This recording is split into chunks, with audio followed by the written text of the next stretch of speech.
الحمدللہ الذی زین النبیین بحبیبہ المصطفیٰ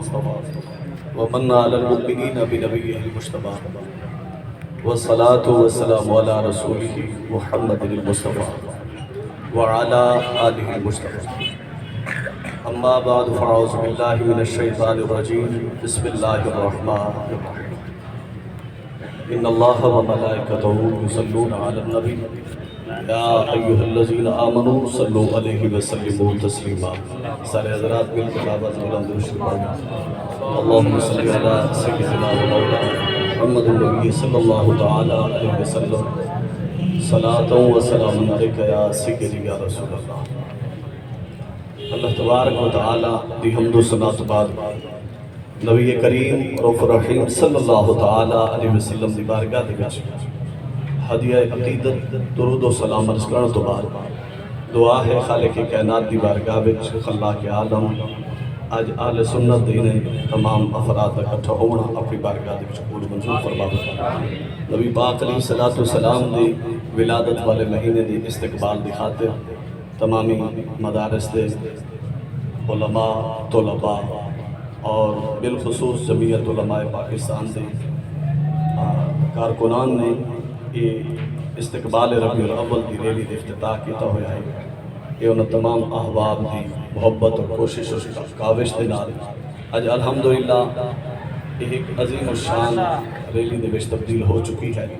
چند افراد کچھ عرصہ پہلے اس ریلی کو کامیاب کرنے واسطے نکلے ہیں. کریم آقا علیہ الصلوۃ والسلام دا ذکر ایک ایسا ہے رب کریم دباتا ہے ورفعنا لک ذکر کہ اے محبوب تمہارا ذکر ہمیشہ بلند کر. ایسا ہی تمہارے ذکر کو بلند کر چھوڑا ہے. نبی پاک علیہ الصلوۃ والسلام نے آج یاد اور آپ دے ذکر اور آپ دے ولادت دی خوشی دے وچ تمام علماء طلباء اور مشائخ عظام اس جگہ تشریف لے کے آئے اور بالخصوص سارے محترم المقام جناب ڈاکٹر عمر فاروق صاحب نے اس ریلی میں استقبال کیتا اور اس جگہ انہوں واسطے انتظامات کیتے. اللہ کے عالم سب دا آمنا مل بہنا آپ کی بارگاہ دے وچ قبول و منظور فرماوے. نبی پاک علیہ الصلوۃ والسلام دی ولادت دی خوشی مطلب نمبر پر بھی میسیج آتے تھے. نمبر ایک واٹس ایپ میسیج آتا تھا اور تقریباً 20 کتب حدیث وچ روایت ہے کہ ابو لہب دے متعلق کہ جس وقت مر گیا حضرت عباس رضی اللہ تعالیٰ عنہ کو خواب دے وچ پوچھا اے ابو لہب حال مل گیا تو ریکارڈ مل جائے گا. وہ سکا کہ سخت عذاب دے وچ گرفتار بڑا اوکھا ہوں لیکن جلے سوار دی رات آندی ہے میری دو انگلیاں دے وچوں پانی بھی جاری تھی دے تے میرے عذاب وچ کمی بھی نہ ہوتی. وہ دو انگلیاں کیڑی جنہاں دے وچوں پانی پیا جاری تھی عذاب دے وچ کمی پئی تھی. ابو لہب کو جس وقت سونی لونڈی نے بن کے خبر سڑائی ہے کہ نبی پاک علیہ الصلوۃ والسلام اس کائنات کے جلوہ گر ہو چکے کہ تمہارے بھائی نے گھر بیٹا پیدا تھا تو اس نے خوشی دے وچ آ کے آپ اس لونڈی کو آزاد کر چھوڑا. تو نبی پاک علیہ الصلوۃ والسلام دی خوشی دے اندر اگر کافر اپنی لونڈی کو آزاد کرے تو مرن کے بعد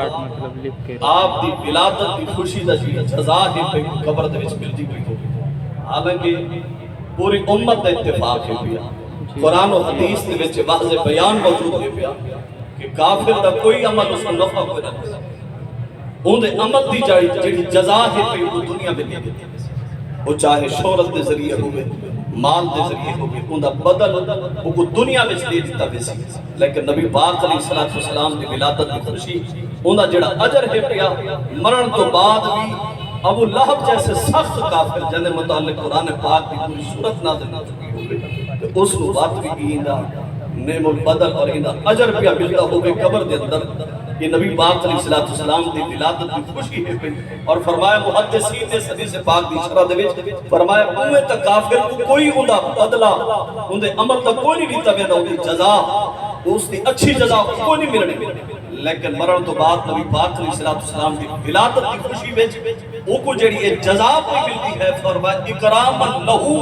یہ نبی پاک علیہ السلام کی عزت کی خاطر، سبحان اللہ، تاکہ کائنات کو پتہ چلے کہ نبی پاک علیہ السلام کی شان اور مقام اور مرتبہ کیا ہے۔ گرمی کچھ زیادہ ہے کہ میں یہ چند کلمات آکھیں، دعا ہے آخر میں جنہ تمام طلباء واسطے جڑے آئین چھوڑ کے علم پڑھنے والے، دعائے رب کریم کی بارگاہ دے وچ خلاق عالم انہاں کو دین دا صفت سالار بناوے، اور نبی پاک علیہ السلام دا دین پڑھ کے ایک پوری دنیا وچ انہاں تمام احباب کو پھیلاون دی توفیق عطا فرمائے۔ دعائے خلاق عالم کی بارگاہ وچ خلاق عالم اسا سارے دی حل حضرات ضروری اعلان